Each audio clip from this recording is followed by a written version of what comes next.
You're listening to the Vox Media Podcast Network.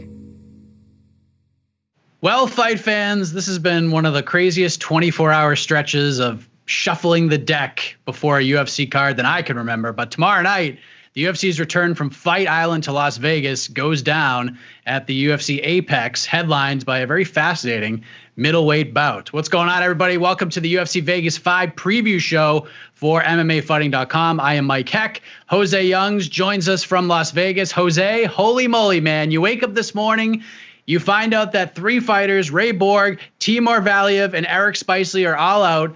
Not only that, the UFC was somehow able to find replacements for Nathan Maness, Jamal Emmers, and Marcus Perez. Maness fights Johnny Munoz. Emmers fights Vince Cachero. Perez was going to fight Charlie Ontiveros, but the Nevada State Athletic Commission ruled that that fight cannot happen. Have you ever seen a shuffling of the deck quite like this so quickly in your time covering the sport and covering the UFC? Not this quickly. We've seen fight cards, a lot of fights fall out. So like we've had 12 fight cards, 12 fight cards all of a sudden drop down to like 9 or 10. I remember it was a UFC 223 in Brooklyn. The final product was grossly different from the original planned fight. That obviously had to do with a bus incident and arrests being made and fights falling out and this and that. So that was the last one I can remember where the final card was so different. But in terms of booking fights on such a 36 hours, they try to rebook 3 fights. I can't remember a time in my career covering MMA off the top of my head that I've witnessed something like this firsthand. Crazy stuff indeed. But tomorrow night we have a 3-round main event in the middleweight division. Derek Brunson takes on Edmund Shahbazian. This is a big one for both guys. You get a good step up for the surging prospect in Shahbazian, looking to become the youngest champion in UFC history, taking on Derek Brunson, who seems to thrive in these situations, taking on these up and coming contenders. What sort of sticks out to you in this fun fight, 185 pounds tomorrow night? I mean, it's the path that every top level middleweight takes early in their career. It seems like I've said this before, like you fight Brad Tavares, and that's kind of to gauge where you are. You beat Brad Tavares, then you move on to Derek Brunson. You beat Derek Brunson, you can move on to someone like a Uriah Hall. Uriah Hall's obviously booked against Romero, so if they want to give the winner of this a fight against Romero, that is a massive step up. But this fight has to happen first. So I absolutely love this fight. Dana White likes this fight. I think I liked the Holly Holm Irene Aldana fight, which is the original main event. I liked it a lot as a fight. Didn't agree with them making that fight because I thought Irene Aldana had done enough to actually warrant a shot against Amanda Nunes without having to fight Holly Holm. I wish Shahbazian Brunson was 5 rounds, but we're here. It's 3 round. I like it a lot. I don't know who I favor. Shahbazian looks unbelievable, but Derek Brunson has pretty much beaten everyone outside of the top 5 middleweights and Anderson Silva. So it has the makings of the makings of a veteran that isn't quite past his prime, and an uber prospect, the likes we haven't seen since Israel Adesanya in this weight class. I just looked at this before we went live on here, but Shahbazian, and it fluctuates from website to website, but on average, he's about a -300 favorite heading into this fight. And I understand how good Shahbazian has looked, but this is certainly, as Dana White alluded to, this is going to be his biggest test to date against Derek Brunson, who has stopped momentum for guys like Uriah Hall, guys like Ian Heinisch. Are you surprised that he's favored this much tomorrow night? No, I don't agree with the odds. The -300 I think is insane.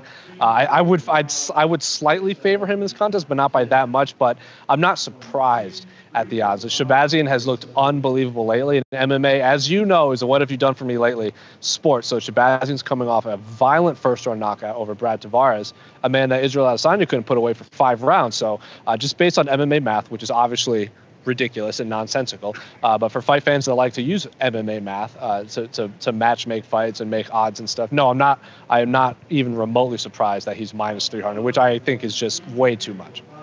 I'm with you. I wish this was a 5-rounder, but I understand why it is not a 5-rounder. But very exciting fight to cap off a 10-fight card tomorrow night. In the co-main event, we got Joanne Calderwood taking a short notice fight against Jennifer Maia. JoJo, I think the word she used was frustrated. She wanted to stay active while Valentina Shevchenko is healing up her injuries.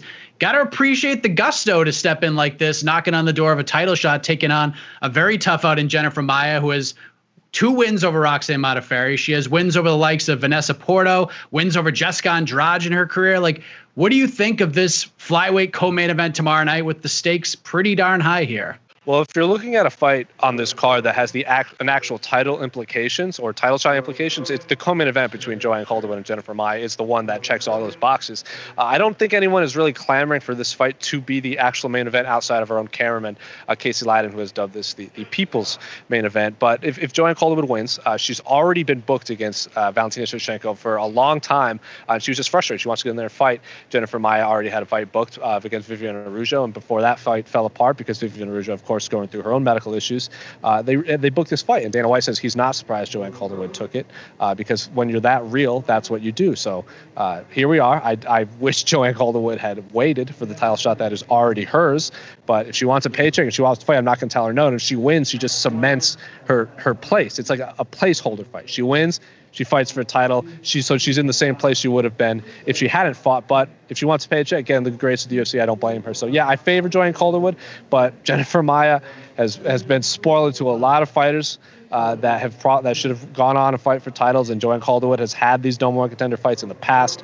I think Callan Chukagian was the big one in Chicago. That fight, if Joanne Calderwood had won, everyone agreed she probably would have fought for the title, but she faltered. So I favor Joanne Calderwood, but the writing's on the wall for something weird to happen in this fight.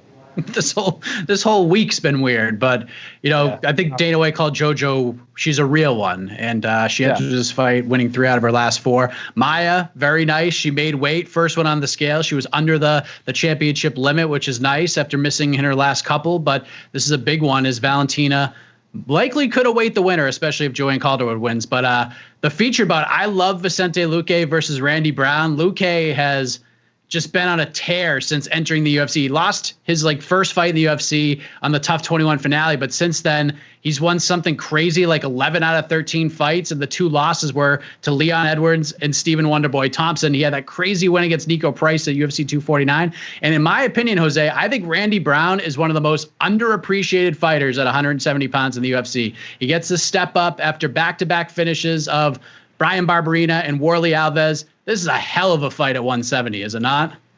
Yeah, Randy Brown is one of these fighters that he's better than his ranking or lack of ranking or wherever, even if he is ranked or whatnot.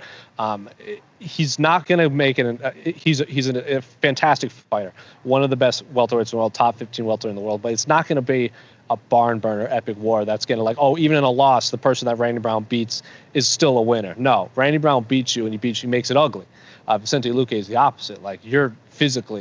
You're not going to look the same after fighting Vicente Luque. So I think this fight is awesome. I really appreciate Vicente Luque taking this fight. Randy Brown, I know, appreciates him taking this fight because he didn't need to take this fight. But I love this fight for both men. Vicente Luque just wants to get in there and fight. He's not going to fight for the title anytime soon. Randy Brown needs a big step up in competition. So with Chimaev coming in and kind of sealing the thunder out of the feet from everyone that's ranked 7 to 15, these welterweights need to kind of put their stamp on their place in the rankings and show that they are the true exciting fighters. So if Vicente Luque wins it violently, which I expect him to, we're going to have to start talking about big name fights from after this.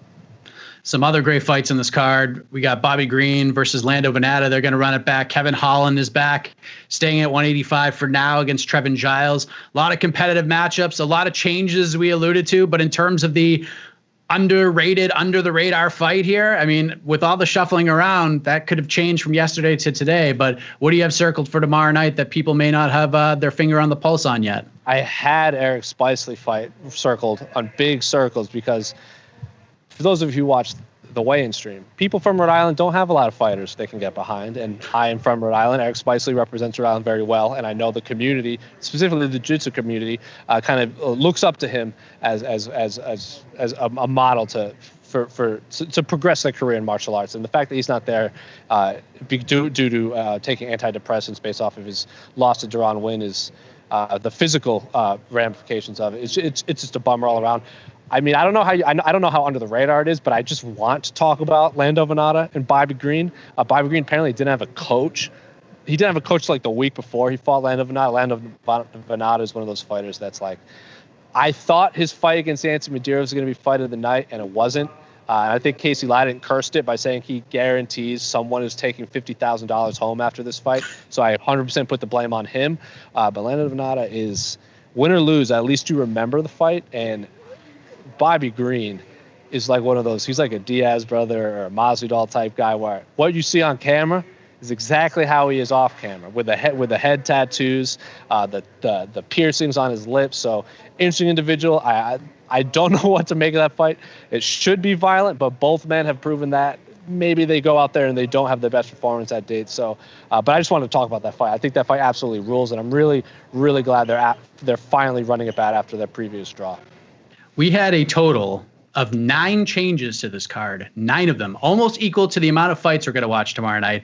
And some of the names that have been brought in here are some fun names. Johnny Munoz is a legit 35er, legit guy, king of the cage, bantamweight champion. Yeah. You know, if you remember the Draco Rodriguez King of the Cage UFC story, how that all unfolded. Johnny Munoz was the guy that Draco Rodriguez was supposed to fight when that all went down. Johnny is nasty. He's 10-0. He's got 8 finishes. He was supposed to fight on the Contender Series.